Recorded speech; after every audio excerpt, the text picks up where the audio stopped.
بسم اللہ الرحمن الرحیم للہ ملک السماوات والارض یخلق ما یشاء یہب لمن یشاء اناثا ویہب لمن یشاء الذکور او یزوجہم ذکرانا واناثا ویجعل من یشاء عقیما انہ علیم قدیر۔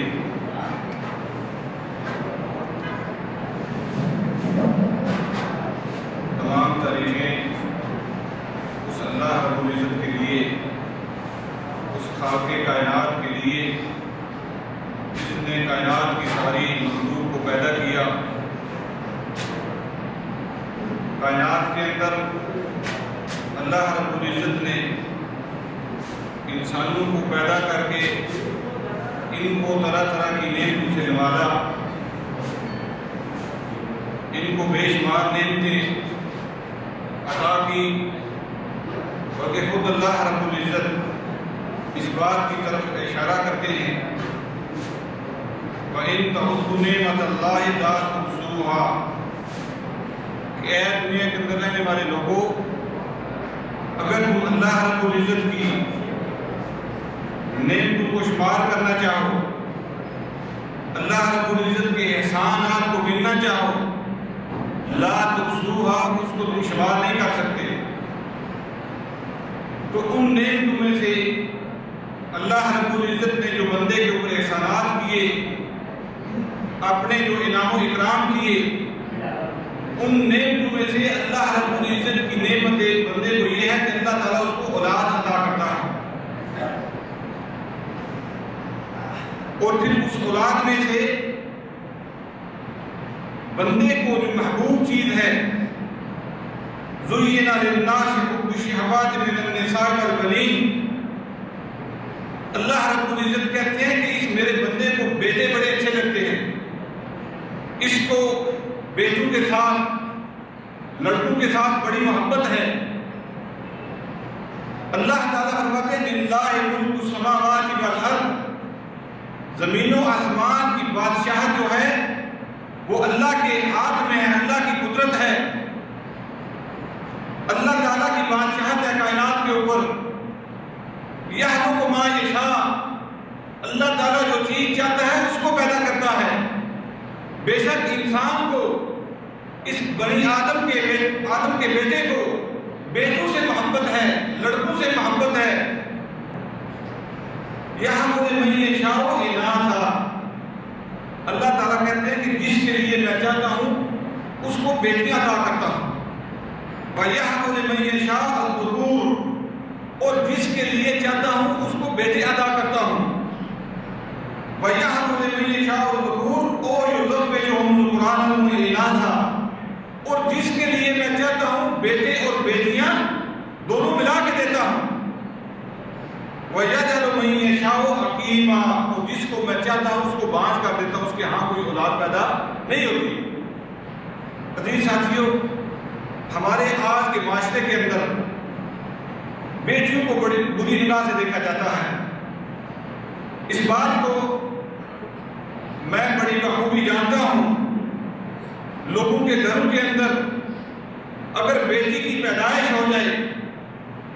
ان کے گھر میں بچی پیدا ہو جائے، تو واللہ العظیم یہ اپنی بات کے اندر شرینی پیدا کرنے کے لیے بات نہیں کرتا۔ میں لوگوں کو جانتا ہوں کہ رونا شروع کر دیتے ہیں، اور کمبل اوڑھ کے، لحاف اوڑھ کے 2 دن کھانا نہیں کھاتے کہ یا اللہ تو نے ہمارے گھر میں بچی پیدا کرنی تھی۔ ان کی وہی عادت ہے جو ابو جہل کے زمانے کے لوگوں کی عادت تھی، جو ابو جہل کے زمانے کے لوگوں کی عادت تھی۔ آج بھی اس امت محمد کے اندر وہی عادت پائی جاتی ہے کہ اگر ان کے گھر کے اندر بچی پیدا ہو جائے، حالانکہ نسل کی، جو خاندان کی نسل کشی کا ایک طریقہ اللہ رب العزت نے رکھا ہے وہ عورت سے ہی چلتا ہے، اور اگر گھر کے اندر ماں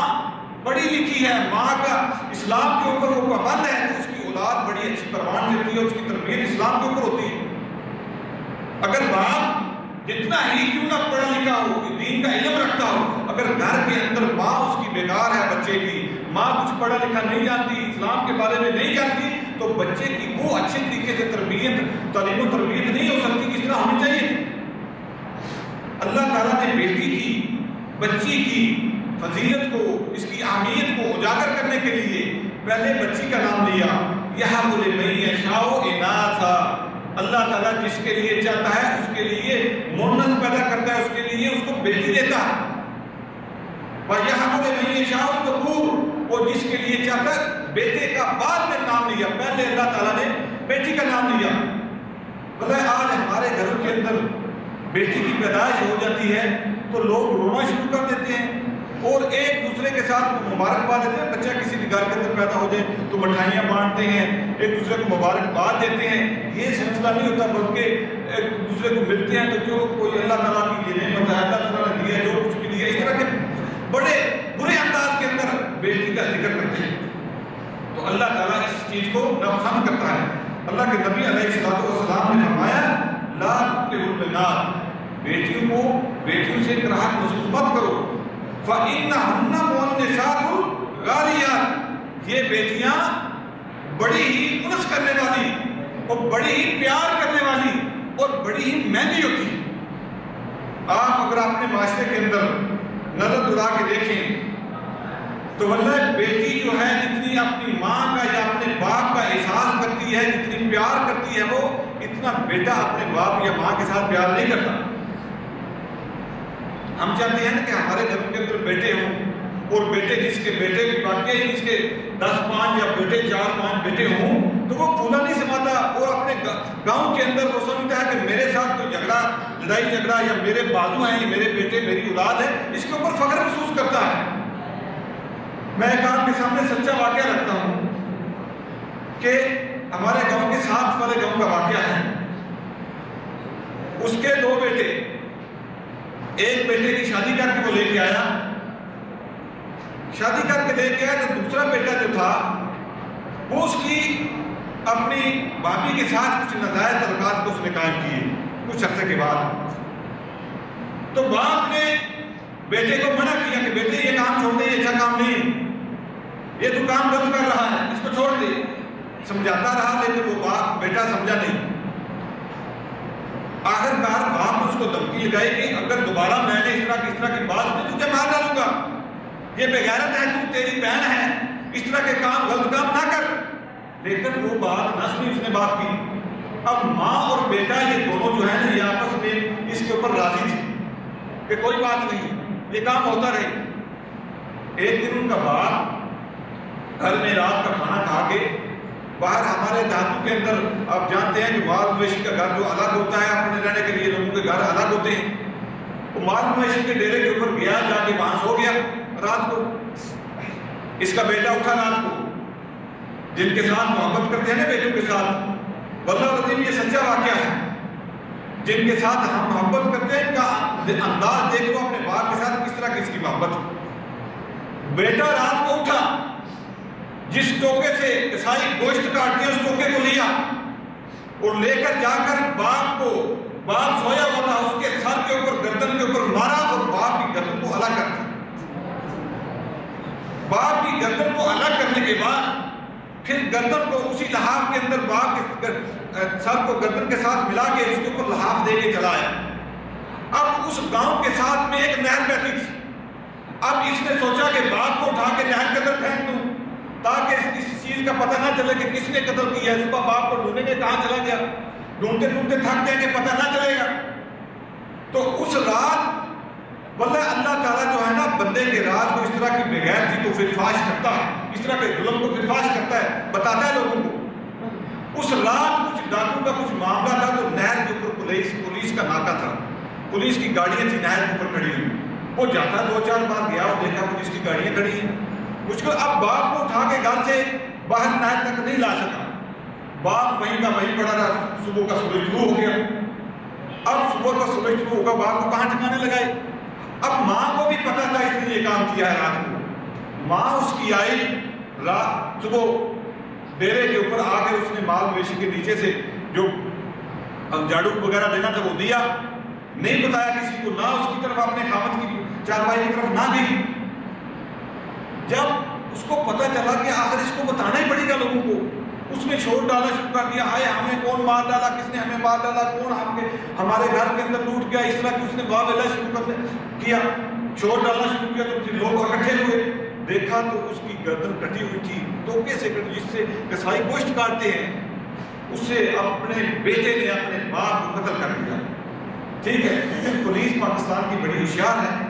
آپ جانتے ہیں اس بات کو، سارے بخوبی جانتے ہیں۔ پولیس نے پھر سراغ لگا لیا کہ کس نے اس کو قتل کیا، کیسے قتل کیا، وہ سارا معاملہ لوگوں کے سامنے ظاہر ہوا۔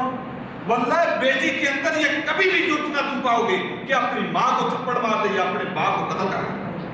اس بیٹی کے ساتھ ہمیں کراہت محسوس ہوتی ہے، ہم کہتے ہیں کہ ہمارا کوئی داماد بنے گا، ہمارا کوئی بہنوئی بنے گا۔ اللہ کے نبی علیہ الصلوۃ والسلام کی یہ حدیث اپنے قانون کے اندر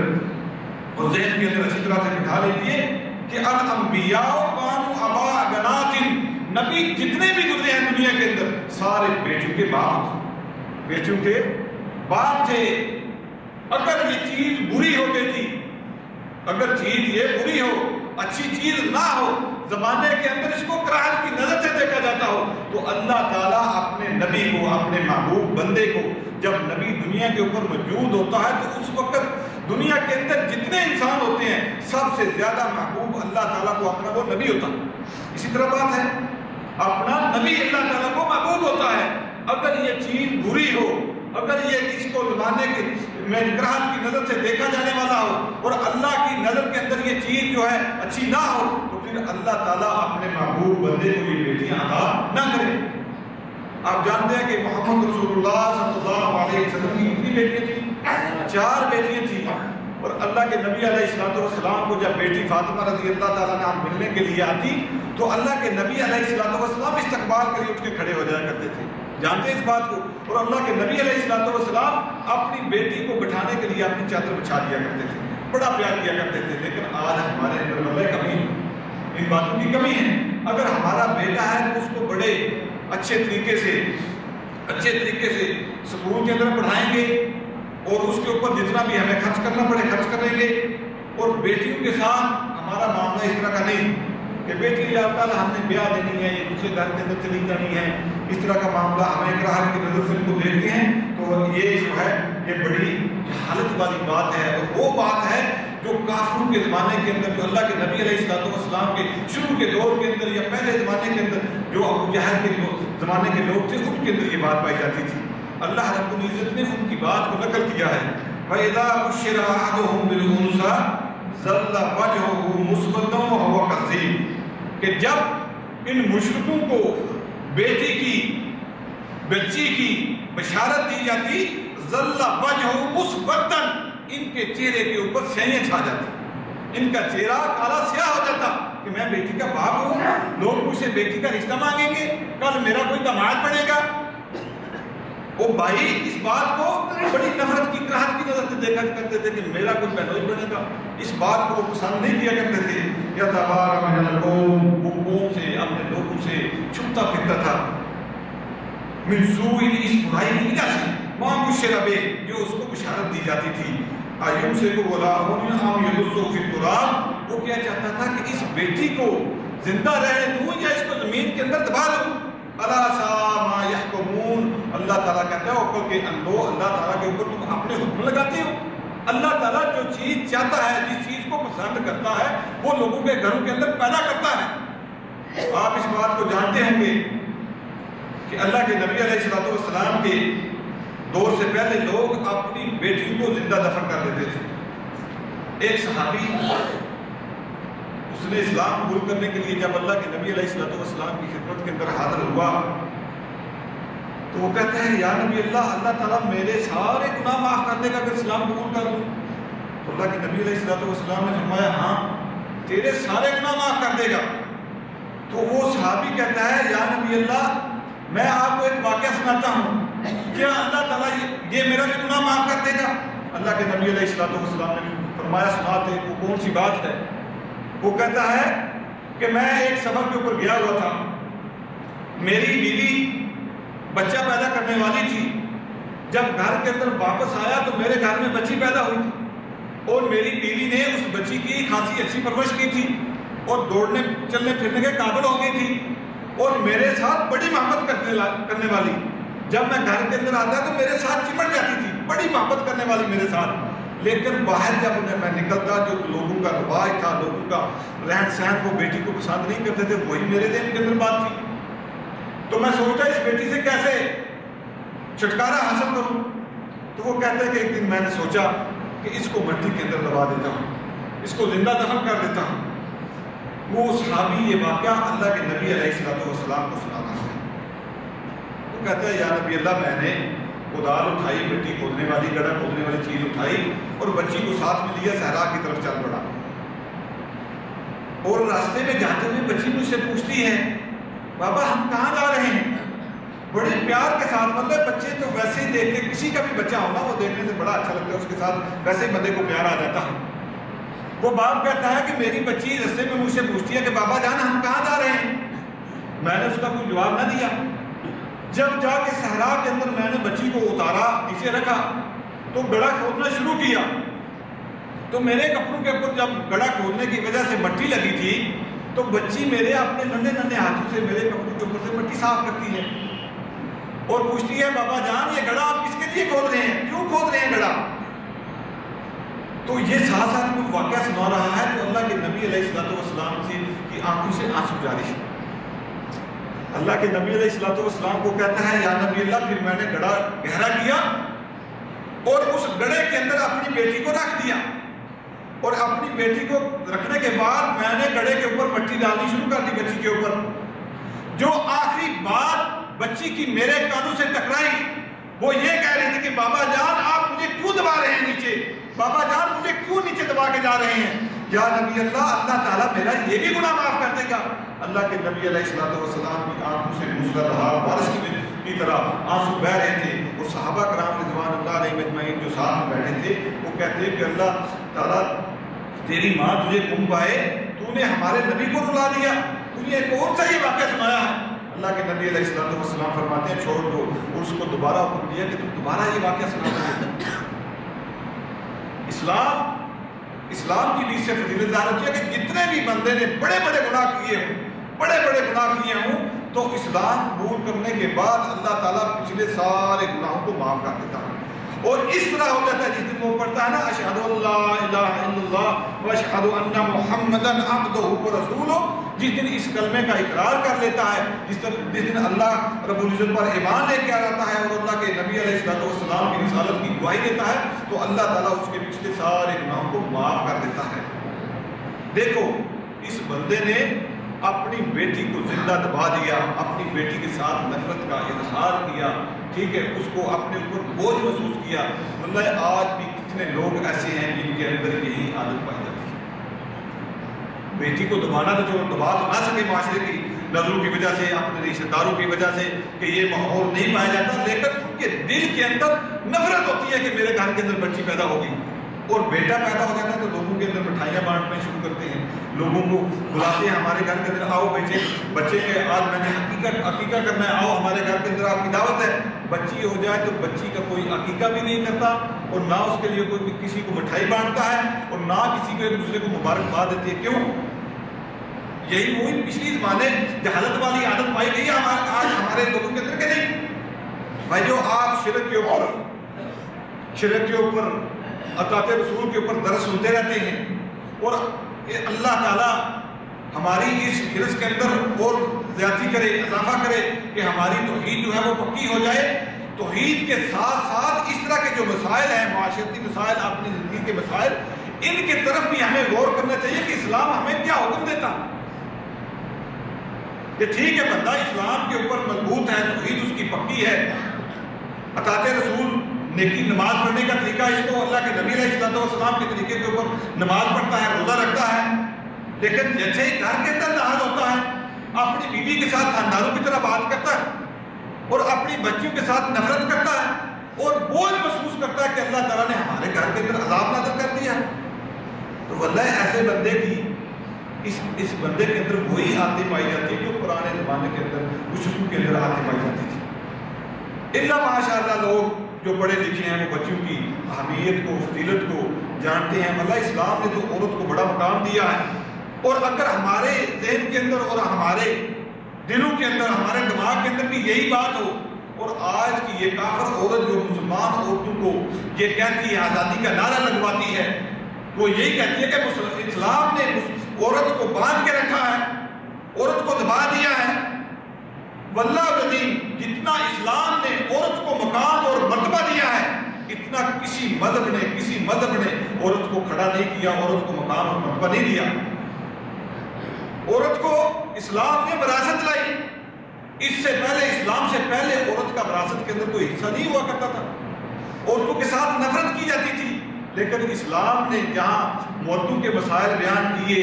الصائمات والصائمین، کہ صائمات ہیں، صائمین ہیں، روزے رکھنے والے اور صدقہ کرنے والے مرد، صدقہ کرنے والی عورتیں، جس طرح سارے مردوں کے اوصاف بیان کیے، اسی طرح ساری عورتوں کے بھی اوصاف اللہ رب العزت نے بالکل شانہ بشانہ جو ہے قرآن پاک کے اندر بیان کیے۔ اللہ تعالیٰ نے عورت کو مقام اور مرتبہ دیا ہے کہ یہ عورت، یہ بچی، اسلام کی بیٹی، اگر یہ کسی اور مرد کو پسند نہیں کرتی کہ میں اس کے ساتھ، اس کو پسند نہیں کرتی، میرا نکاح اس کے ساتھ نہ کیا جائے، تو کوئی مرد، اس کا باپ، اس کا بھائی، اس کا چچا، اس کا ماموں، اس کا کوئی ولی سرپرست زبردستی اس کو اس کے ساتھ نہیں باندھ سکتا۔ اسلام نے عورت کی رائے کا احترام کیا، لیکن مطلب ہمارے اندر وہی باتیں پائی جاتی ہیں جو پرانے زمانے کے لوگوں کے اندر پائی جاتی تھی۔ اگر آج ہم نے اپنی بیٹی کو بیانا ہے، بیٹی کی کہیں شادی کرنی ہے، تو اس سے رائے نہیں لیتی کہ ہاں بیٹی تجھے میرے بھائی کا وہ بچہ پسند ہے، تیرے اس کے ساتھ شادی کر دوں۔ اس بات کو ہم کہتے ہیں کہ یار یہ شرم آتی ہے کہ بیٹی کے ساتھ یہ بات کروں، بھائی سمجھا کہ اپنی بہن کے ساتھ یہ بات کروں، کس طرح یہ بات کروں؟ دونوں بھائی بہن بیٹھ کے رات کو بیٹھ کے ٹی وی کے سامنے گندی فلم دیکھ لیں گے، اس کے اندر کس طرح کنجری ناچتی ہے، کس طرح آپس میں ایک دوسرے کے ساتھ پیار و محبت کی وہ دونوں باتیں کرتے ہیں، ان کو دونوں ایک ساتھ میں بیٹھ کے دیکھ لیں گے، ان کو شرم نہیں آئے گی۔ لیکن اس طرح جس بات کا اسلام حکم دیتا ہے، اس کو یہ بات کرنے کے ساتھ، اپنی بیٹی کے ساتھ، اپنی بہن کے ساتھ یہ بات کرنے سے شرم محسوس ہوتی ہے، اور آج محسوس کرتا ہے کہ اپنی بیٹی سے، بہن سے میں یہ پوچھوں کہ فلاں کے ساتھ تیری شادی کر دوں، تجھے وہ مرد پسند ہے؟ ورنہ یہ اسلام نے عورت کو مقام دیا ہے کہ اگر تجھے وہ فلاں مرد پسند نہیں ہے تو تیرا باپ، تیرا چچا، تیرا کوئی بھی بڑی سرپرست تجھے زبردستی اس مرد کے ساتھ نہیں باندھ سکتے۔ کسی معاشرے نے، کسی مذہب نے یہ عورت کو مقام اور مرتبہ دیا نہیں دیا۔ اللہ اکبر۔ اللہ کے نبی علیہ الصلوۃ والسلام فرماتے ہیں کہ یہ بڑی پیار کرنے والی، بڑی محبت کرنے والی اور بڑی مہنگی ہیں۔ ان مہنگی کی وجہ سے تو اللہ کے نبی علیہ الصلوۃ والسلام فرماتے ہیں کہ ان کو چھپا کے رکھو۔ اگر یہ بیٹی تیری بچی گھر سے باہر نکلے تو بھوکا اور کے نکلے، یہ بازاروں کے اندر لہک کے پھرتی نہ رہے۔ آپ سمجھتے کہ آپ اگر سونا کوئی گولڈ خرید کے لائیں گے مارکیٹ سے، تو اس کو گھر کے اندر، بے شک آپ کا گھر کتنا وسیع ہے، تو اس کو گھر کے کسی کونے کے اندر ایسے نہیں پھینک دیں گے، اس کو بڑی محفوظ جگہ کے اوپر رکھیں گے، بڑا چھپا کے رکھیں گے۔ کیوں چھپا کے رکھیں گے؟ بڑا مہنگا ہے یہ، بڑا قیمتی ہے یہ، اسی لیے رکھیں گے نا۔ اگر آپ کوئی 10 ریال کا برش خرید کے لے کے آتا ہے تو گھر کے کسی کونے کے اندر بھی پھینک دیتے، مشکل سے جھاڑو دینا ہے، بڑا نہیں، اتنا قیمتی نہیں ہے۔ اگر ٹوٹ بھی گیا اس کا ڈنڈا تو مشکل یہ کل نیا لے آئیں گے۔ لیکن اگر کوئی گولڈ خرید کے لے کے آتا ہے تو اس کو بڑا چھپا کے بڑی محفوظ مقام کے اوپر رکھتا ہے۔ کیوں؟ اس کی قیمت اس نے ادا کی ہے، اس کو پتہ ہے کہ یہ بڑا مہنگا ہے۔ اسی طرح اللہ کے نبی علیہ الصلوۃ والسلام فرماتے ہیں کہ یہ بچیاں بڑی ہی پیار کرنے والی اور بڑی ہی مہنگی ہیں، ان عورتوں کو چھپا کے رکھو، ان کو غیر مردوں کے سامنے نہ بٹھاؤ، ان کو اگر گھر سے باہر نکلے کسی ضرورت کے تحت تو برقع پہن کے پوری حجاب کے اندر۔ اور عورتوں کو بھی اس بات کے اوپر مطمئن رہنا چاہیے کہ اللہ رب العزت نے ہمیں یہ جو مقام اور مرتبہ دیا ہے اور یہ جو ہمیں حکم دیا ہے کہ ہم اپنے برقعے کے اندر مطمئن رہیں۔ اللہ اکبر۔ آج کی عورت بھی جو ہے مسلمان عورت یہ بھی سمجھتی ہے کہ یہ برقع، یہ مزنگ، یہ کیا نام ہے، خیمہ ٹینٹ میں اپنے اوپر اوڑھ کے گھر سے باہر نکلوں، یہ نہیں اچھا لگتا۔ پردہ جو ہے یہ دل کا ہوتا ہے، حیا آنکھوں کے اندر ہوتا ہے۔ یہ کیا کہ پرانے زمانے والے لوگ جس طرح کرتے تھے اس طرح میں اپنے جسم کو ڈھانپ کے اپنے چہرے کے اوپر ایک ٹینٹ سا ڈال کے، خیمہ ڈال کے گھر سے باہر نکلوں، عجیب سا لگتا ہے مجھے۔ یہ ہمارے علاقے کے اندر، ہمارا جو معاشرہ ہے، ہمارا جو گاؤں ہے، اس کے اندر عورتوں کے اندر یہ رواج نہیں پایا جاتا کہ میں نہیں یہ کام کروں۔ واللہ اس کا اسلام باقی نہیں رہتا، اس کا اسلام باقی نہیں رہتا۔ اس کو اپنے اسلام کی، اپنے ایمان کی خیر بنانی چاہیے کہ اللہ کے نبی علیہ الصلوۃ والسلام کا اور اللہ رب العزت کا اگر ایک اسلام کے ایک حکم کا بھی کوئی انکار کر دیتا ہے، دیکھو بھائیو، اگر ایک بندہ نماز نہیں پڑھتا نا، اس کو سمجھاؤ آپ کہ نماز پڑھ لے، تو وہ کہتا ہے ٹھیک ہے یار نماز پڑھنی چاہیے، میری غلطی ہے، میں نماز پڑھوں گا انشاءاللہ۔ اور ایک بندہ ہے وہ کہتا ہے کہ چھوڑو مولوی صاحب نمازیں پڑھ کے دیکھیے، نمازیں ہم نے 2 سال نمازیں پڑھی، جیسے جیسے نمازیں پڑھتے گئے مصیبتیں اور پریشانیاں زیادہ ہوتی گئی، نماز پڑھنے کا نہ بھی پڑھی تب بھی ٹھیک ہے، پڑھ لی تب بھی ٹھیک ہے۔ ان دونوں بندوں کے اندر فرق، ایک اسلام کے حکم کا انکار کر رہا ہے اور ایک اپنی غلطی کو مان رہا ہے۔ ہو سکتا ہے جو غلطی اپنی مان رہا ہے اللہ تعالیٰ اس کو ہدایت دے دے، جو اپنی غلطی سے رجوع کر لے۔ اور اسی طرح جو عورتیں یہ سمجھتی ہیں کہ یہ ٹینٹ ہے، یہ خیمہ ہے، اپنے گھر سے باہر نکلوں تو اس کو اوڑھ کے نکلوں، یہ اسلام کا حکم اچھا نہیں ہے، یہ کیا بات ہے کہ ہم جانتے ہیں۔ اور باپو کو کہو کہ نام خاندان کے جو باپ ہوتے ہیں ان کو کہو کہ آپ کی بھتیجی، آپ کی بانجی، آپ کی بیٹی جو اسکول پڑھنے کے لیے جاتی ہے تو اس کو کہو کہ برقع اوڑھ کے جایا کرے اسکول، تو وہ کہتے ہیں کہ ہاں ہماری بیٹی پڑھی لکھی ہے، اس کو اچھا برا جانتی ہے، وہ یہ برقع پہننے کی خاص ضرورت نہیں ہے، اس کو اچھے برے کی تمیز۔ بھائیو جس طرح واللہ یہ اولاد، اس کی تربیت کرنی ہمارے ذمہ ہے۔ اگر ہم نے شروع سے اپنی بیٹیوں کی اور اپنے بیٹوں کی تربیت نہ کی تو واللہ قیامت کے دن اگر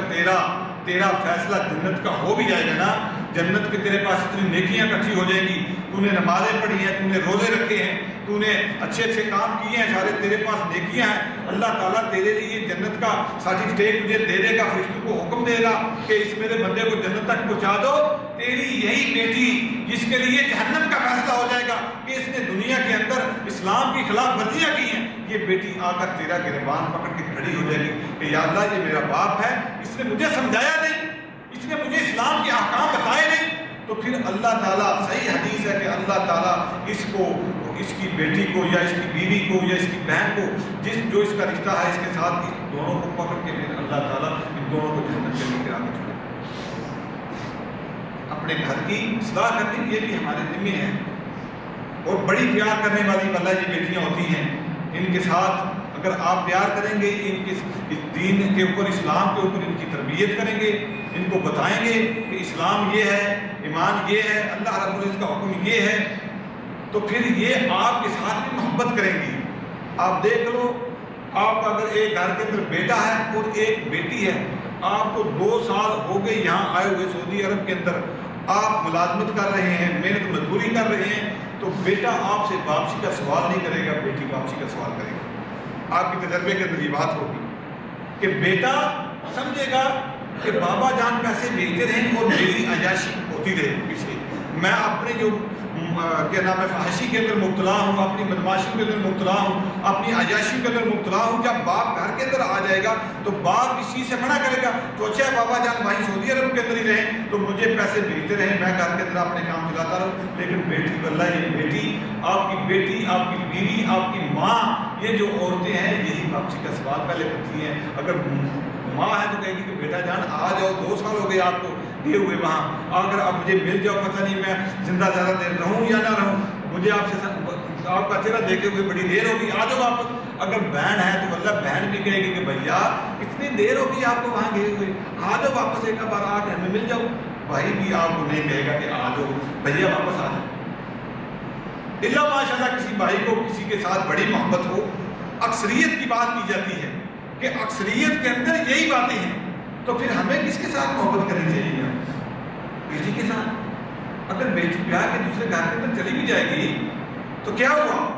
بیٹی سے اللہ کے نبی علیہ الصلوۃ والسلام کا خاندان کیا بیٹے سے چلا؟ بیٹے سے چلا کہ بیٹی سے چلا؟ بیٹی سے چلا نا۔ کافر یہ بات کہتے تھے کہ اے محمد صلی اللہ علیہ وسلم تیرا کوئی بیٹا نہیں ہے، تیرا نام و نشان ختم ہو جائے گا، ہمارے پاس 10 بیٹے ہیں۔ خالد بن ولید کے کتنے بیٹے تھے، اور اس طرح کے اور کتنے کافر ان کے پاس بیٹے تھے، وہ یہ کہتے تھے کہ تیرا کوئی بیٹا نہیں ہے، تیرا نام و نشان ختم ہو جائے گا، ہمارا نام باقی رہے گا۔ تو اللہ رب العزت نے کیا فرمایا تھا کہ ان شانئک هو الابتر، یہ جو تیرے دشمن یہ جو باتیں کر رہے ہیں نا، ان کے نام و نشان ختم ہو جائیں گے انشاءاللہ۔ اللہ تعالیٰ قیامت تک تیرے نام کو زندہ رکھے، اور قیامت تک نہیں بلکہ قیامت کی جو سختیاں ہوں گی، قیامت کی سختیاں اللہ کے نبی علیہ الصلوۃ والسلام فرماتے ہیں جب محشر کے میدان کے اندر جہنم کو لایا جائے گا تو جتنے نبی ہیں، جتنے رسول ہیں، محشر کے میدان کے اندر جتنی کائنات کے لوگ سارے کے سارے موجود ہیں، جب جہنم کو محشر کے میدان کے اندر لایا جائے گا تو جہنم محشر کے میدان کے اندر آ کر ایک سانس لے گی تو اللہ کے نبی علیہ الصلوۃ والسلام فرماتے ہیں کہ سارے انبیاء گھٹنوں کے بل زمین کے اوپر گر پڑیں گے۔ جب گھٹنوں کے بل زمین کے اوپر گر پڑیں گے تو اس وقت عیسیٰ ابن مریم جن کا بڑا مقام اور مرتبہ ہے، 5 نبی ہیں، 5 رسول ہیں جو اعظم نبی ہیں، 5 نبی بڑے مقام اور مرتبے والے، ان میں سے حضرت عیسیٰ علیہ الصلوۃ والسلام کا شمار ہوتا ہے۔ یہ بھی اللہ تعالیٰ سے اس محشر کی سختیوں کے اندر اللہ تعالیٰ سے یہ سوال کریں گے کہ رب نفسی، یا اللہ میری جان کو بچا لے، یا اللہ میری جان بچا لے۔ میں تجھ سے اپنی ماں مریم کا بھی سوال نہیں کرتا، یا اللہ میری جان بخش دے۔ اس کیا نام ہے مشکل ترین گھڑی کے اندر اللہ کے نبی علیہ الصلوۃ والسلام کہتے ہیں کہ میں اللہ کے عرش کے نیچے جا کر سجدہ ریز ہو جاؤں گا اور اللہ تعالیٰ مجھے وہ تسبیحات کے کلمات سکھائے گا جو آج مجھے پتہ نہیں ہے۔ اللہ رب العزت کی میں تسبیحات کروں گا، جب تسبیحات کرتا رہوں گا تو پھر اللہ تعالیٰ کہیں گے کہ محمد اپنا ساتھ سجدے سے اٹھائیے، مانگیے کیا مانگتے تجھے عطا کیا جائے گا۔ اللہ کی قسم سارے نبی محشر کے میدان کے اندر اپنی جان کا سوال کریں گے، اور تیرے میرے نبی کی زبان سے پہلے جو اللہ تعالیٰ کے ساتھ گفتگو کریں گے، جو پہلا لفظ اپنی زبان سے نکلے گا کہیں گے کہ رب امتی، یا اللہ میری امت، میں تجھ سے اپنی امت کا سوال کرتا ہوں۔ اور اس نبی کی بات ماننے سے بدلہ آج ہمیں بڑا تگ و دو ہے اس نبی کی بات کے اوپر عمل کرنے کے لیے ہم تیار نہیں ہوتے۔ جتنا اللہ رب العزت نے ہمارے اوپر واللہ فضل و کرم کیا، اللہ تعالیٰ نے جتنے ہمارے اوپر انعامات کیے، جتنی قومیں پہلے دنیا کے اندر اللہ رب العزت نے بھیجی، جتنے نبی پہلے بھیجے، سارے انبیاء سے بہتر ہمارا نبی، اور ساری جتنی بھی اللہ تعالیٰ نے کتابیں نازل کی ان ساری کتابوں کے سے بہتر ہمارے پاس افضل کتاب موجود ہے۔ اللہ تعالیٰ ہمارے اوپر اپنے احسانات کی بارش کرتا ہے، لیکن جس قدر اللہ تعالیٰ نے ہمارے اوپر احسانات کیے بدلہ اسی قدر ہم نے اللہ رب العزت کی بے قدری کی۔ اسی وجہ سے تو اللہ تعالیٰ کہتے ہیں ما قدر اللہ حق قدر ہی، کہ اے دنیا کے لوگوں تم نے اللہ تعالیٰ کی قدر نہیں کی جس طرح کے قدر کرنے کا حق تھا۔ اللہ اکبر۔ تو ہمیں اللہ کے نبی علیہ الصلوۃ والسلام کی باتوں کے اوپر ہم عمل کرنا چاہیے۔ جب ہمارے سامنے اس طرح کی حدیثیں آ جائیں کہ اللہ کے نبی علیہ الصلوۃ والسلام ہمیں بتا دیں کہ بیٹیوں کے ساتھ نفرت نہ کیا کرو، تو پھر ہمارے ذہن کے اندر اگر پہلے اس طرح کی کوئی بات ہو بھی کہ بیٹیوں کے ساتھ ہمارے دل کے اندر بوجھ، کوئی عداوت، کوئی قدورت کہ یہ بیٹی ہے، بوجھ ہے میرے اوپر، کل اس کو بیاؤں گا، اس کے لیے جہیز مجھے لانا پڑے گا، تو اس طرح کی باتیں پھر اپنے ذہن سے نکال دو۔ آپ اس بات کو جانتے ہیں کہ دنیا کے اندر جتنی بھی مخلوق چلنے پھرنے والی ہے، آپ سمجھتے ہیں نا کہ بیٹی میرے گھر میں پیدا ہوگی، کس کے جہیز کے لیے میں پیسے کہاں سے اکٹھے کروں گا، پھر بیٹی کو بہنے کے لیے بڑی مشکلیں ہیں۔ تو اللہ تعالیٰ فرماتے ہیں ما من دابۃ فی الارض الا علی اللہ رزقها، زمین کے اوپر کوئی چلنے پھرنے والی مخلوق ایسی نہیں ہے جس کا رزق اللہ کے ذمہ نہ ہو، جس کا رزق اللہ کے ذمہ نہ ہو۔ جب اللہ تعالیٰ نے ہر مخلوق کا جو اللہ تعالیٰ نے تخلیق کیا ہے، جو کھانے کی صلاحیت اس کے اندر پیدا کی ہے، تو اس کا رزق اللہ کے ذمہ ہے، تو پھر ہمیں اس طرح کی سوچیں دوڑانے کی کیا ضرورت ہے کہ میری گھر کے اندر بیٹی پیدا ہوگی، اس کے لیے جہیز کے لیے پیسے کہاں سے آئیں گے، اس کے لیے فلاں ضرورت میں کہاں سے پوری کروں گا، یہ بیٹے تو ہیں چلو اس کے اوپر 10-15 سال اگر خرچ کروں گا تو کل یہ کمانے کے قابل ہو جائیں گے، یہ مجھے کما کے لا کر دیں گے۔ بندہ کس نے دیکھا کہ اپنے بیٹوں کی کمائی کسی نے کھائی ہو؟ اللہ ماشاءاللہ۔ میں اپنی بات کرتا ہوں، ہم 5 بھائی ہیں اور ہمارا باپ بڑی محنت سے ہم کو اس نے پالا، لیکن جب ہم جوان ہوئے تو بابا جان دنیا سے رخصت ہو گئے۔ اب باپ کو ہمارے اوپر فخر تھا کہ میرے 5 بیٹے ہیں اور یہ بیٹوں کی میں کل کمائی کھاؤں گا، ہر باپ کے ذہن کے اندر یہ بات ہوتی ہے۔ لیکن کس نے دیکھا کہ اپنے بیٹوں کی وہ کمائی کھائے گا؟ اللہ کے بندوں، جو دنیا کے اندر پیدا ہوا ہے اس کا رزق کس کے ذمہ ہے؟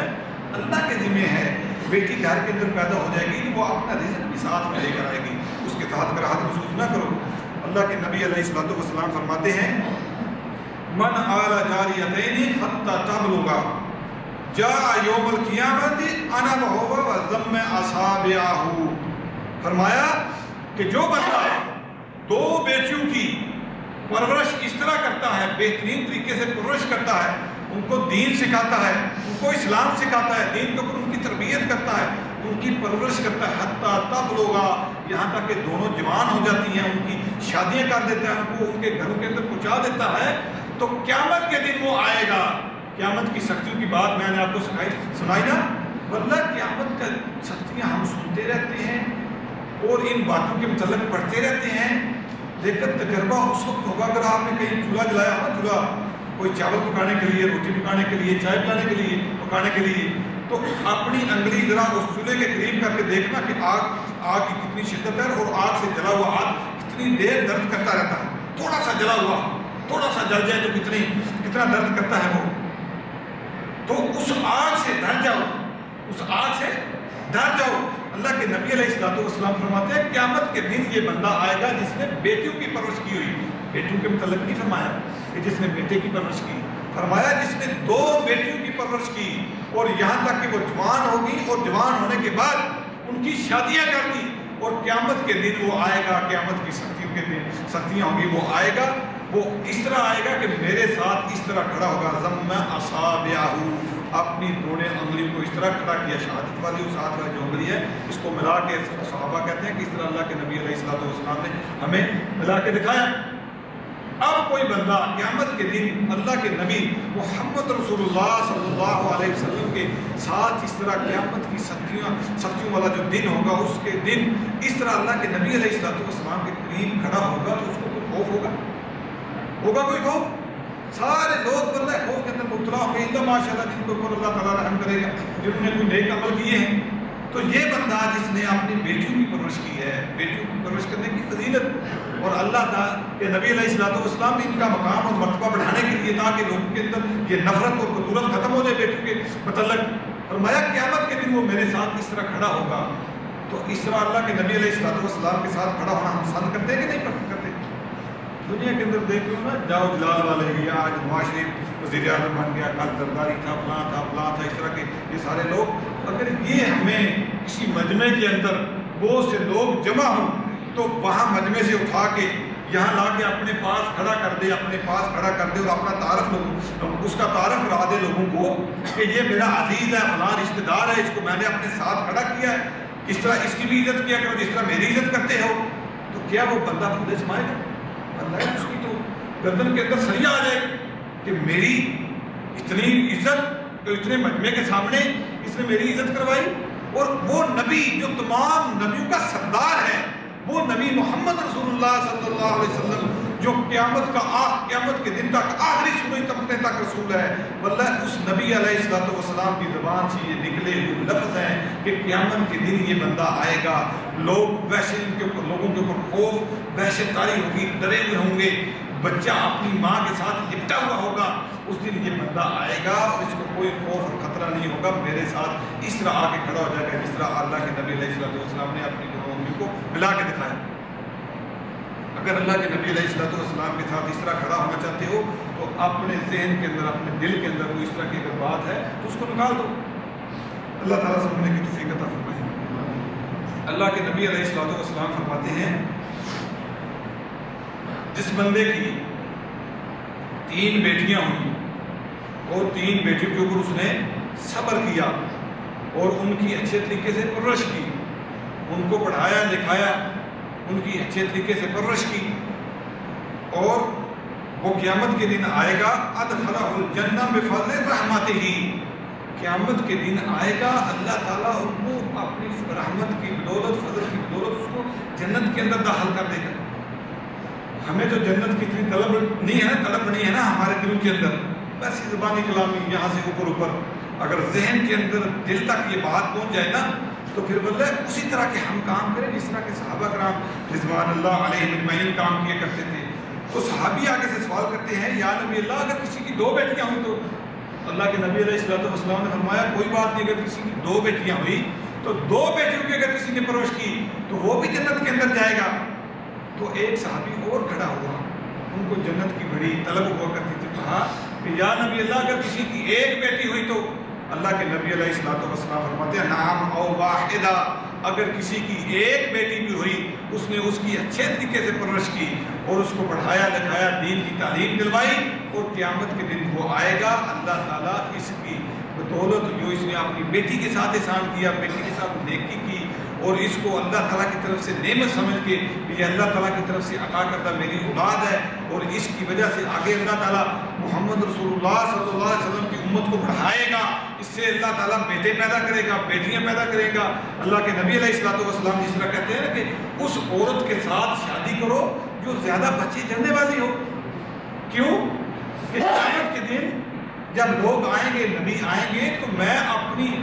امت کے اوپر, امت کی اکثریت کے اوپر, دوسرے انبیاء کے اوپر فخر کروں گا کہ میری امت زیادہ. ٹھیک ہے, تو صحابی سوال کرتے ہیں کہ یا نبی اللہ اب ہمیں پتہ کیسے چلے گا کہ یہ عورت زیادہ بچے جنے گی یا کم بچے جنے گی؟ تو اللہ کے نبی علیہ السلام فرماتے ہیں اس کے خاندان کے اندر دیکھ لو, اس کی ماں کو دیکھ لو, اس کی دوسری بہنوں کو دیکھ لو, اس کی پھوپھی کو دیکھ لو, کہ اگر اس کے خاندان کے اندر عورتیں جو ہیں زیادہ بچے جننے والی ہیں تو اس عورت سے شادی کیا کرو. لیکن آج بالکل ہر معاملہ الٹ, بچے کتنے؟ 2 ہی اچھے, بچے 2 ہی اچھے, 1 بیٹی ہو جائے اور 1 بیٹا ہو جائے. اسی کے اوپر ہمارے پاس اتنے پیسے نہیں ہیں, ہم کہاں سے مزدوری کر کے ان کو پڑھائیں گے لکھائیں گے, ان کی ضرورتیں کہاں سے پوری کریں گے؟ یہ ہم سے نہیں ہوتا. پھر کیا کرتے ہیں؟ حرام کام کرتے ہیں, حرام کام بندہ کرتے ہیں. کیا کرتے ہیں؟ نس بندی کرواتے ہیں, چابی کے وہ ٹیکے لگواتے ہیں, کچھ گولیاں کھاتے ہیں کہ ہمارے گھر کے اندر اولاد پیدا نہ ہو. اس طرح کے کام کرتے ہیں لوگ کہ نہیں کرتے ہیں؟ کرتے ہیں. تو یہ کام کرنا حرام ہے. اللہ کے نبی علیہ السلام فرماتے ہیں کہ اس عورت کے ساتھ شادی کرو جو زیادہ بچے جننے والی ہو. اور یہ کیا کرتا ہے؟ نہیں, میں اپنی بیوی کا یا تو آپریشن کروا دیتا ہے اور یا بیوی کو کوئی ٹیکا لگوا دیتا ہے کہ اس کے گھر کے اندر اولاد نہ پیدا ہو. مطلب یہ سارے کے سارے حرام کام ہیں, اور حرام کام جو کرتا ہے بندہ اس سے اللہ تعالیٰ قیامت کے دن پوچھے گا. اللہ اکبر. اللہ رب العزت قرآن پاک کے اندر یہ بات ارشاد فرماتے ہیں وَلَا تَقْتُلُوا أَوْلَادَكُم مِّنْ خَشْيَةِ إِمْلَاقٍ, کہ اپنی اولادوں کو روزی کے ڈر سے قتل نہ کیا کرو. یہ بندہ جو اپنی اولاد نہ پیدا کرنے کے لیے, اپنے گھر میں اولاد نہ پیدا کرنے کے لیے کوئی ہیلے بہانے, کوئی دوائیاں, کوئی اس طرح کے ٹونے ٹچے کر رہا ہے, تو یہ کس وجہ سے کر رہا ہے؟ خشیت املاک, کہ اس کے پاس میں ان کے لیے روزی کا بندوبست کہاں سے کروں گا, ان کے لیے کپڑے کیسے مہیا کروں گا, ان کی تعلیم و تربیت کا کیسے بندوبست کروں گا, ان ساری چیزوں سے ڈر کے یہ سارے کام کرتا ہے. تو اللہ تعالیٰ کہتے ہیں نحن نرزقکم وإیاہم, ہم تمہیں بھی رزق دیتے ہیں اور ان کو بھی رزق دینا ہمارے ذمہ ہے. تو یہ کام نہیں کرنے. اللہ کے نبی علیہ السلام نے یہ بات ارشاد فرمائی کہ اگر کسی کی 1 بیٹی بھی ہو تو اس کی بھی اگر اچھے طریقے سے پرورش کرتا ہے تو اللہ تعالیٰ اس کو جنت کے اندر داخل کر دے گا. اللہ اکبر. اگر ان کے اوپر بندہ ظلم کرتا ہے اور ان کے ساتھ زیادتی کرتا ہے, ان کی اچھے طریقے سے تعلیم و تربیت نہیں کرتا, تو پھر یہی بیٹی تیرے جہنم میں جانے کا سبب بن جائے گی. یہی بیٹی تیرے لیے جہنم میں جانے کا سبب بن جائے گی. اللہ رب العزت قرآن پاک کے اندر ارشاد فرماتے ہیں جب زندہ گاڑی گئی بیٹی سے سوال کیا جائے گا بے ای ذنبی قتلت, کہ کس گناہ کی جرم میں تجھے قتل کیا گیا. اللہ اکبر. جب بیٹی کھڑی کرے گا, بچی, چھوٹی بچی محشر کے میدان کے اندر, اللہ تعالیٰ اس کو زندہ کر کے پوچھے گا, اس سے پوچھے گا کہ تجھے تیرے باپ نے اس ظلم کے عوض تجھے قتل کر دیا تھا, جو اپنے یہ بچے کے نام ہے لوگ اپنی نسل بدی کرواتے ہیں نا, اولادیں پیدا نہیں کرتے, مطلب یہ بھی اس زمرے کے اندر آتا ہے کہ اپنی اولادوں کو قتل نہ کیا کرو, اپنی اولادوں کو قتل نہ کیا کرو. حمل ٹھہر جاتا ہے, ماں کے پیٹ کے اندر بچہ ہوتا ہے, تو الٹرا ساؤنڈ کروا کے دیکھتے ہیں کہ اگر بچی ہے اس کو پھر کرا دیتے ہیں. اس طرح کے کام کرتے ہیں کہ نہیں کرتے؟ ان بچیوں سے پھر اللہ تعالیٰ قیامت کے دن ان کو کھڑا کر کے پوچھے گا کہ کس جرم کے عوض تجھے قتل کیا گیا، کس بات کی وجہ سے تیرے اوپر ظلم کیا گیا. تو پھر یہ بچی کیا بتائے گی کہ میرے ذمہ کیا ظلم تھا، میں نے کون سی اپنے باپ کے ساتھ زیادتی کی تھی؟ ہے آپ کے پاس کوئی جواب؟ جو بندہ اس طرح کے کام کرتا ہے اس کے پاس کوئی جواب ہے؟ اللہ اکبر. تو پھر اللہ تعالیٰ قرآن پاک کے اندر ایک اور بات ارشاد فرماتے ہیں، جس کسی نے ایک جان کو قتل کیا، من قتل نفسا بغیر نفس او فساد فی الارض فکأنما قتل الناس جميعا. جس بندے نے کسی ایک جان کو، کسی ایک نفس کو جان بوجھ کے قتل کیا، گویا اس نے پوری انسانیت کو قتل کر دیا ہے. آپ اس بات کو جانتے ہیں کہ حابیل و قابیل کا واقعہ، کہ قابیل نے حابیل کو قتل کر دیا تھا. اب قیامت تک جتنے بھی قتل ہوں گے، قیامت تک جتنے بھی قتل ہوں گے، اللہ کے نبی علیہ الصلوۃ والسلام فرماتے ہیں کہ ان قتل کا جو کیا نام ہے، گناہ ہے، اس قابیل کے کھاتے کے اندر بھی لکھا جائے گا. کہ کیونکہ قتل کرنے کا رواج، قتل کرنے کی روایت، قتل کرنے کا طریقہ اس نے شروع کیا تھا. اگر کوئی بندہ ایک جان کو قتل کرتا ہے تو گویا اس نے پوری انسانیت کو قتل کر دیا. اور فرمایا کہ اگر کوئی ایک جان کو جو زندگی بخشتا ہے تو گویا کہ اس نے پوری انسانیت کو زندگی بخش دی ہے. بھائیوں، اپنی اولادوں کی تربیت کرنی، ہم بیٹوں سے یہ نہیں کہتے کہ بیٹوں کے ساتھ محبت نہ کرو. مطلب یہ بیٹا جو ہے نا، بیٹا بھی اپنے باپ کے ساتھ اگر کھڑا ہو جائے، اچھی اس کی دین کے اوپر تعلیم و تربیت ہو. آج ہم اپنے بیٹوں کی بھی دین کے اوپر تربیت نہیں کرتے نا، کہ ٹھیک ہے یہ بیٹا میرا ہے، اس کے ساتھ مجھے محبت ہے، بے شک بڑی محبت ہے. اس کو ہم سمجھتے ہیں کہ یہ دنیا کے لیے میرے لیے سہارا ہے. میں نے ایک شیخ صاحب کی کیسٹ کے اندر سنا واقعہ، وہ کہتے ہیں کہ ہم ایک جنازے کے اندر شریک ہوئے تو جنازہ پڑھا. جنازہ پڑھنے کے بعد ہم نے دیکھا کہ ایک صاحب سائڈ میں بیٹھے جنازے سے رو رہے ہیں. تو ہم نے لوگوں سے پوچھا کہ یہ کون ہے؟ تو پوچھنے پر بتایا گیا کہ یہ مرنے والے کا بیٹا ہے. تو ہم کہتے، شیخ صاحب کہتے ہیں کہ ہم اس کے پاس گئے، اس کو تسلی کے الفاظ بولے کہ بھائی مرنے والوں کے ساتھ مرا نہیں جاتا. اللہ تعالیٰ نے یہ نظام قائم کیا ہے کہ ایک آ رہا ہے، ایک جا رہا ہے، ہر بندے نے مرنا ہے. تو صبر کر، اللہ تعالیٰ صبر کے اوپر تجھے اجر عطا کرے گا. یہ بات تیرا مار گیا، کل ہم نے بھی مار جانا، اس دنیا سے چلے جانا، یہ دنیا فانی ہے. تسلی کے اس طرح کے الفاظ بولے تو وہ بیٹا آگے سے اپنے باپ کا بیٹا کہتا ہے کہ مجھے باپ کے مرنے کے اوپر افسوس نہیں ہے، میں باپ کی موت کے اوپر نہیں رو رہا. میں کس بات کے اوپر رو رہا ہوں کہ یہ میرا باپ بڑا سرمایہ دار تھا، اس کے پاس بڑے پیسے تھے، اس نے مجھے دنیاوی بڑی تعلیم دلوائی، اس نے مجھے دنیا کی تعلیم حاصل کرنے کے لیے انگلینڈ کے اندر بھیجا. میں نے وہاں ڈاکٹریٹ کی ڈگری حاصل کی، میں ڈاکٹر ہوں، میں نے بڑی اچھی تعلیم حاصل کی ہے. لیکن آج یہ میرا باپ میرے سامنے مرا پڑا ہے، میں اس کے جنازے کے اندر پیچھے کھڑا ہوں. مجھے نہیں پتا کہ میں اپنے باپ کی مغفرت کے لیے اللہ تعالیٰ کے سامنے کون سے الفاظ ادا کروں، کن الفاظ کے ساتھ اپنے باپ کے لیے مغفرت کی دعا کروں. اس باپ نے مجھے دین کی تعلیم نہیں سکھلائی کہ آج میں اگر باپ کے لیے دعا مانگنے کی حرص بھی رکھتا ہوں اپنے ذہن کے اندر، اپنے دل کے اندر، کہ اپنے باپ کی مغفرت کے لیے دعا کروں، تو مجھے وہ جنازے کی دعائیں نہیں آتی. میں اس بات کے اوپر رو رہا ہوں کہ میرے باپ نے میرے اوپر کتنا پیسہ خرچ کیا، کاش میرا باپ میری دین کی بھی، میرے لیے دین کا بھی کوئی بندوبست کر دیتا. یہ ہمارے ساتھ بھی کل معاملہ نہ پیش ہو جائے کہ ہم قبرستان کے اندر جنازہ گاہ کے اندر سامنے پڑے ہوں، ہمارے بیٹے پیچھے کھڑے ہوں، تو بیٹوں کو کچھ پتہ نہ ہو کہ اپنے باپ کے لیے کون سی مغفرت کی دعا کرنی ہے. اللہ اکبر. اللہ جس طرح اللہ کے نبی علیہ الصلوۃ والسلام کی بیٹیوں کے متعلق یہ باتیں ہیں نا، بیٹوں کے متعلق بھی اس طرح کی اپنے اولادوں کی تربیت کرو. یہ بچہ ہمارے ذہن کے اندر ہے کہ یہ بچہ اگر پڑھ لکھ جائے گا تو کل ہمارا سہارا بنے گا. یہ بچہ ہمارا یہ باتیں غور سے سننے والی ہیں. یہ بچہ ہمارا اگر اسکول کے اندر نہیں جاتا، صبح اسکول کے اندر نہیں جاتا، تو اس بچے کو ہم لالچ دے کے 5-10 ریال دے کے 5-10 روپے دے کے اس کو اسکول بھیجنے کی کوشش کریں گے. اس طرح ہے 2-4 دن اس کے ساتھ پیار و محبت کا معاملہ کریں گے، اگر یہ بچہ ہمارا اس پیار و محبت کو نہیں مانا، اسکول کے اندر پڑھنے کے لیے نہیں گیا، پھر اس کو بتائیں گے کہ بچے دیکھ تیرے وہ چچا کا جو بیٹا ہے وہ کتنا اچھا پڑھ رہا ہے، وہ دیکھ اس نے پہلی کلاس کے اندر دوسری کلاس کے اندر کتنے بہترین نمبر لیے ہیں، تو فیل ہو جاتا ہے، تیرے اندر کون سی کمی ہے، تجھے میں سارا سامان لا کے دیتا ہوں، تیرے ساتھ کتنی محبت کرتا ہوں، اس طرح کی ساری باتیں اس کے ساتھ کرتے ہیں۔ اگر یہ باتیں بھی وہ نہیں مانتا تو پھر کیا کرتے ہیں، پھر ڈنڈا اٹھاتے ہیں یا ہاتھ سے اس کو مارتے ہیں،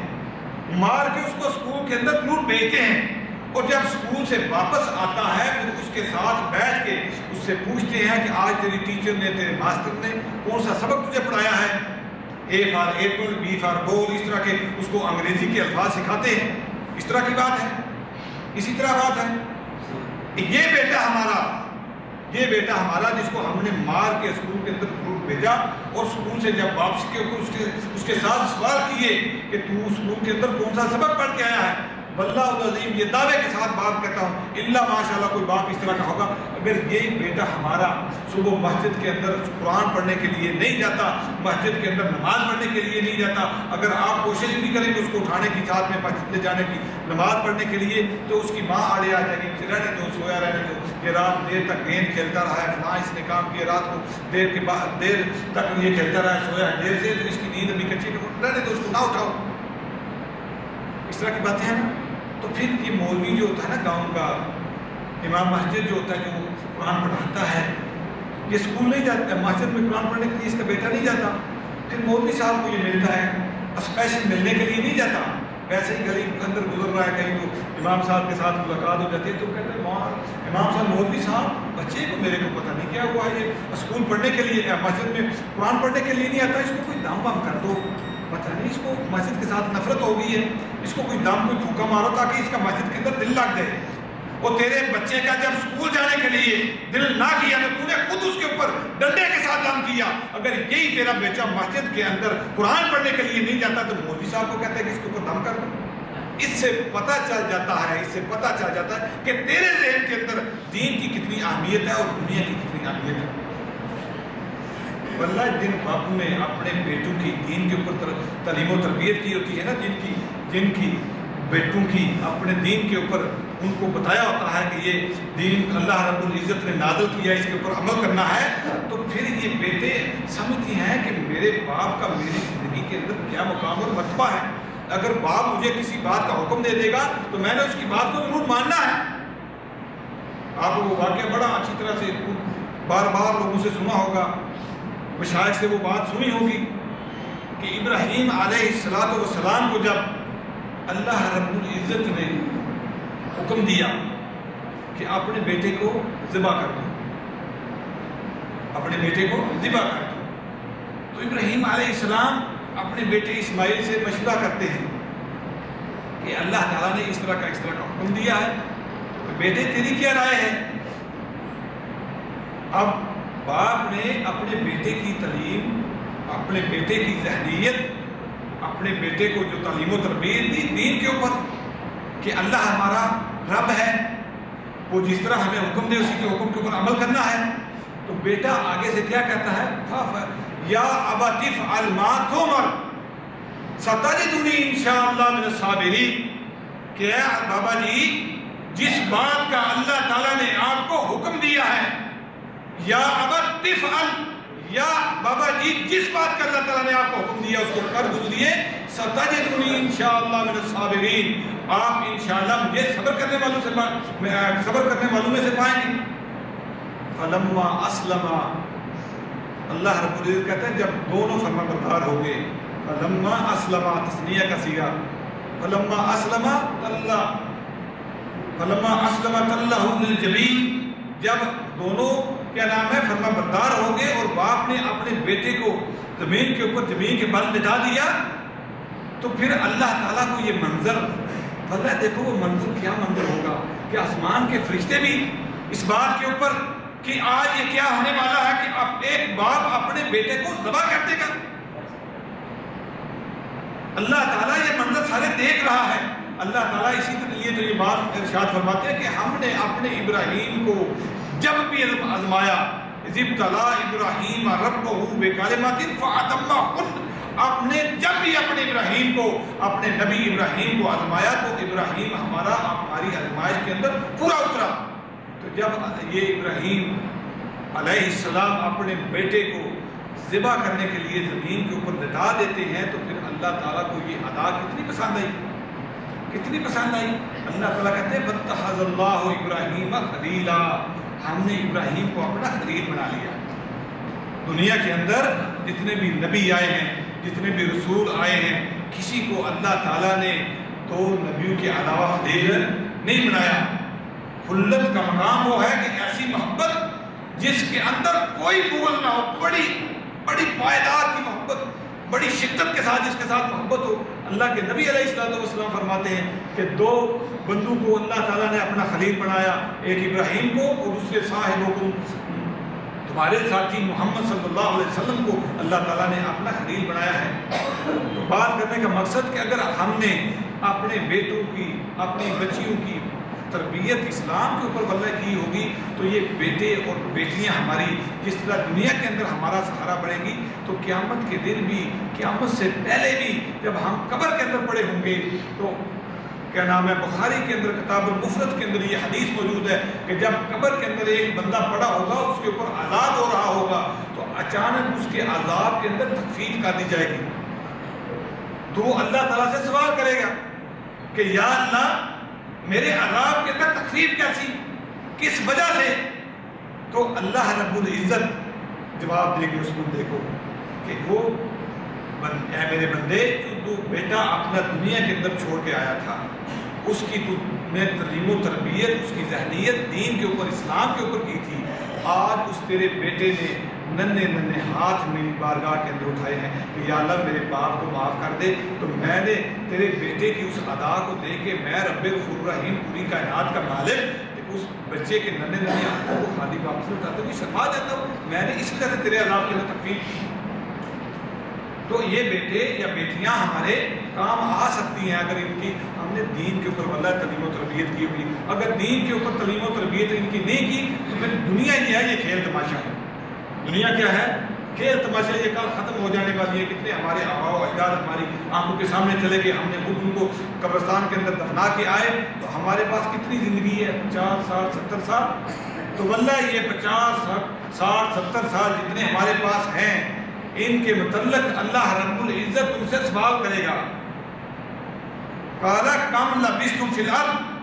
اللہ تعالیٰ تم سے سوال کرے گا، قالا کہے گا کم لبثتم فی الارض، اور دنیا کے اندر تم کتنا ٹھہرے؟ تو کیا کہو گے؟ قالوا لبثنا یوما او بعض یوم، یا اللہ ہم دنیا کے اندر ایک دن یا دن کا کچھ حصہ ٹھہرے۔ فاسأل العادین، یا اللہ اگر ہماری بات کے اوپر اعتبار نہیں ہے تو جو گنتی کرنے والے فرشتے تیرے ہیں، جو فاسأل العادین گنتی کرنے والوں سے پوچھ لے۔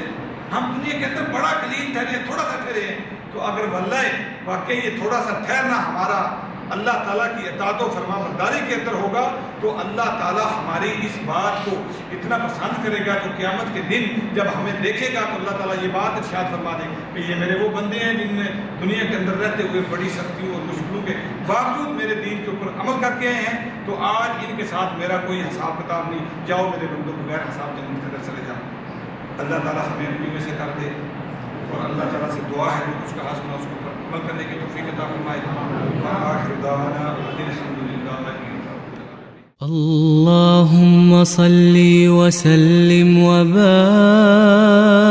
على سيدنا محمد وعلى